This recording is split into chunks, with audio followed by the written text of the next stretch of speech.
కొంపల్లిలో జరుగుతున్న తెలుగుదేశం పార్టీ ప్రాంతీయ సదస్సును ప్రత్యక్ష ప్రసారం ద్వారా చూద్దాం. సర్పంచ్ ఆధ్వర్యంలో నిర్వహించాం. ఇంకో పక్కన 29 అధికారాలు ఎవరైతే పంచాయతీలు ఉన్నాయో వాళ్ళకి ఇచ్చాం. అదే మాదిరిగా మున్సిపాలిటీల్లో 18 అధికారాలు ఇచ్చాం. 105 జీవోలు తీసుకొచ్చి ఒక పద్ధతి ప్రకారం అధికారాలు నిధులు వాళ్ళకిచ్చి జవాబుదారీతనంగా ఉండే విధంగా ఆ రోజు మీరు చూస్తే గ్రామ సభలు నిర్వహించిన పార్టీ తెలుగుదేశం ప్రభుత్వం. ఇప్పుడు అవన్నీ పోయినాయి, గ్రామ సభలు లేవు. అదే మాదిరిగా కాంగ్రెస్ పార్టీ కేంద్రీకరించారు. ఊర్లో ఇల్లు ఇవ్వాలంటే ఎమ్మెల్యే పర్మిషన్ కావాలి, పింఛన్ ఇవ్వాలంటే ఎమ్మెల్యేకి చెప్పకుండా ఇవ్వడానికి లేదు. గ్రామంలో ఉండే పంచాయతీ బోర్డు అధ్యక్షుల్ని ఉచ్చ విగ్రహాలుగా తయారు చేశారు. ఎక్కడికక్కడ వ్యవస్థను నిర్వీర్యం చేశారు. ఇది చాలా దుర్మార్గం. స్వార్థం కోసం ఎన్ని చేశారు. దీన్ని మనం అందరం ఖండించాల్సిన అవసరం ఉంది. నేను ఈరోజు చేసే ప్రయత్నం మళ్లీ స్థానిక సంస్థల్ని బలోపేతం చేయాలి, ఈ రాష్ట్రాన్ని అభివృద్ధి చేయాలి. ఏ గ్రామంలో కూడా ఆ గ్రామంలో సమస్యలు అక్కడే పరిష్కారం కావాలి తప్ప ఏ జిల్లా కేంద్రాలకు రాష్ట్ర రాజధానికి రావాల్సిన అవసరం లేదు. ఈ రోజు మీరు ఒకసారి చూడండి, ఒకప్పుడు తాలూకాలు ఉండేటివి, సమితిలు ఉండేటివి. ఏదైనా ఆఫీసుకు పోవాలంటే ఊరు తిరిగే పరిస్థితి ఉండేది.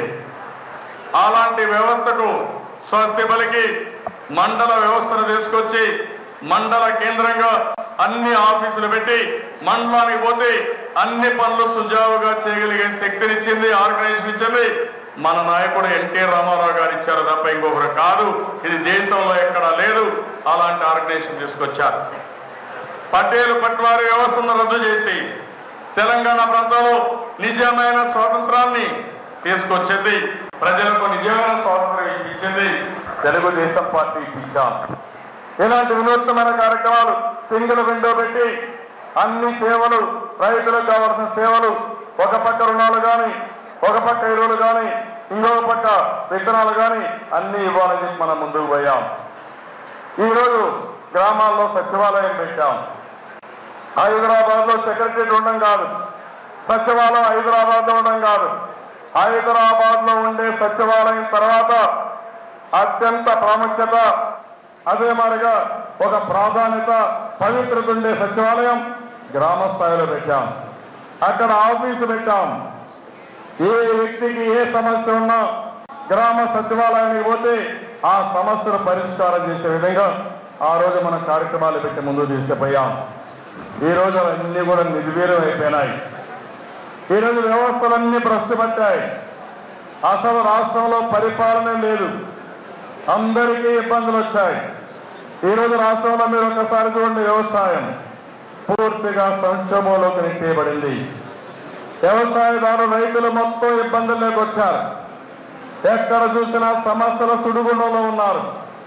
ఎరువుల ధరలు పెరిగాయి, విత్తనాలు ధరలు పెరిగాయి, సబ్సిడీతో విత్తనాలు ఇవ్వడం లేదు, రుణాలు అరాకొరా ఇస్తున్నారు, రైతులు పండించే పంటకు గిట్టుబాటు ధర లేదు. ఎంత దారుణం మనం చూడాల్సిన అవసరం ఉంది.